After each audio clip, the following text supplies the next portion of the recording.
Hi friends, welcome to my channel. మా mini గార్డెన్లో ఎంత అందమైన రోజా పూలు పూసాయి చూడండి.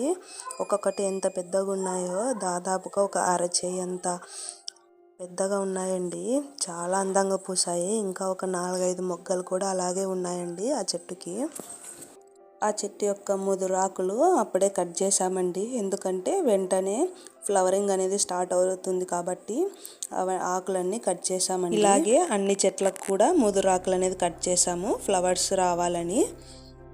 చూసారు కదా వీడియోలో చూపిస్తున్న విధంగా ఈ చెట్టు యొక్క మొగ్గలకి ప్లస్ పువ్వులకి అనేది చిన్న చిన్న పురుగులు ఉన్నాయండి. గ్రీన్ కలరు, కొన్ని బ్లాక్ కలర్లో కూడా ఉన్నాయి.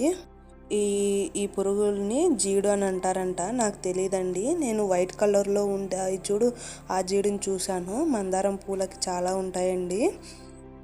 ఆ వైట్ కలర్లో ఉండే జీడుని మిల్లీ బగ్ అని కూడా అంటారండి. ఇదైతే చాలామందికి తెలిసే ఉంటుంది. మేము ఇటువంటి జీడును గమనించిన వెంటనే ఈ మొక్కని మిగతా మొక్కల నుంచి సపరేట్ పెట్టామండి. ఎందుకంటే మిగతా మొక్కలు కూడా అటాక్ అయ్యే అవకాశం ఉంది కాబట్టి ఈ మొక్కని సపరేట్గా పెట్టామండి. ఈ జీడు అనేది అటాక్ అయినా కానీ చెట్టు మాత్రం చాలా హెల్తీగా ఉందండి. ఎందుకంటే ఆ జీడు ఆకులకు కానీ కొమ్మలకు కానీ లేదండి, ఓన్లీ మొగ్గలకి ఫ్లవర్స్కి మాత్రమే ఉందండి. ఈ జీడుని హోమ్ రెమెడీస్తో ఎలాగా పోగొట్టుకోవాలో తెలుసుకుందామండి. చాలా సింపుల్ ఇంగ్రీడియంట్స్ అండి దీనికి కావాల్సి వస్తుంది. అందరికి దొరికేదే.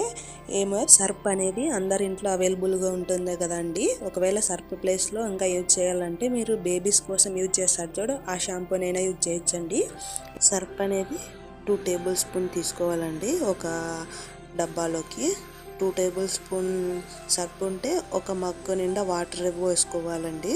నార్మల్ వాటర్ పోసుకొని ఒకసారి మొత్తం కలుపుకోవాలి. ఆ సర్ప్ అంతా ఆ వాటర్లో కరిగే విధంగా. తర్వాత మనం ఒక టేబుల్ స్పూన్ పసుపు యాడ్ చేయాలండి.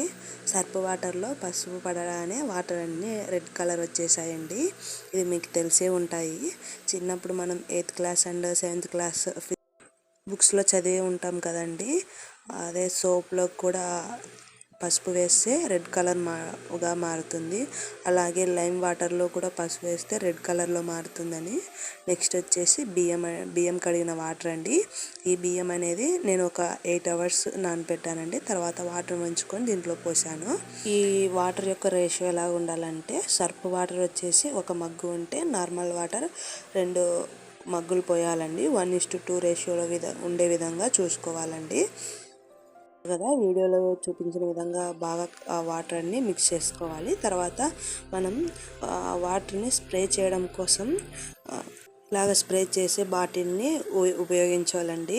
ఇవి నేనైతే లైజాల్ బాటిల్ ఉపయోగిస్తున్నానండి. ఆ లైజాల్ అనేది అయిపోయింది, ఖాళీ బాటిల్ ఉంది, అందుకు ఇది యూజ్ చేశాను.